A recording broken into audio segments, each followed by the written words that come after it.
I was good at music, and that was like the thing I was good at, right? And because they were my brother and sister, good at everything, So at that time, summer vacations from school start at Labor Day, Memorial Day, went all the way to Labor Day, and it was so long. And by the end of the summer, you're bored out of your mind. So I started riding my bike to the library and going to the music room. Okay. Where they had all these. It was a big room, kind of a round room. It was a weird, like octangular room with all these books, and I started going there every day and started reading those books, however slow I did it. And I started when I was like 10, and 11, 12. When I started driving, I didn't go there anymore. I tried to pick up chicks or something like that, So, but after a while, I had read every book in a place.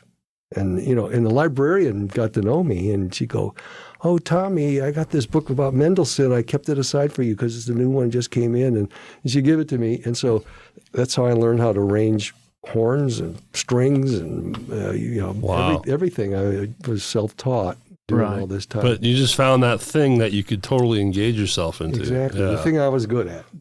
Maybe the only thing, but that's how I got there. Oh, sorry, y'all.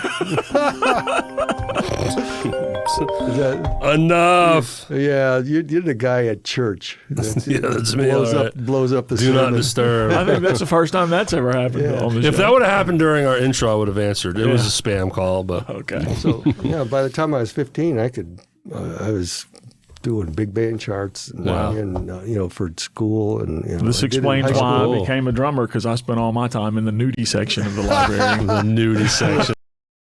Yeah, the bra section. Here's C. Penny. Wow.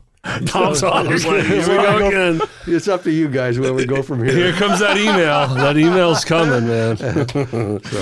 Well, yeah, no, I'm glad you brought that up. Of course, we never really tapped into how you really got started, and so the books that you were reading, they were just books about music, or was it teaching you how to read music, or all of that? It would be a book on Beethoven, and it'd go through all of his sonatas or all his symphonies, and I would start reading them and figuring out how he was, arranging the cellos and all that kind of stuff. Wow, that's awesome. Yeah, so over a period of 5-6 years, I basically did every book. So cool.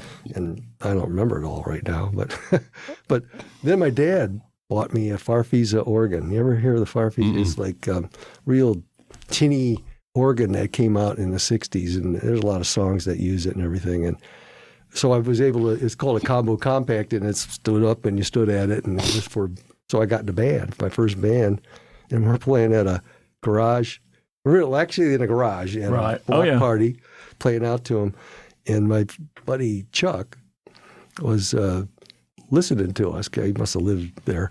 And at our break, he starts coming up to me, and I figured he was good. "Hey, good job, right?"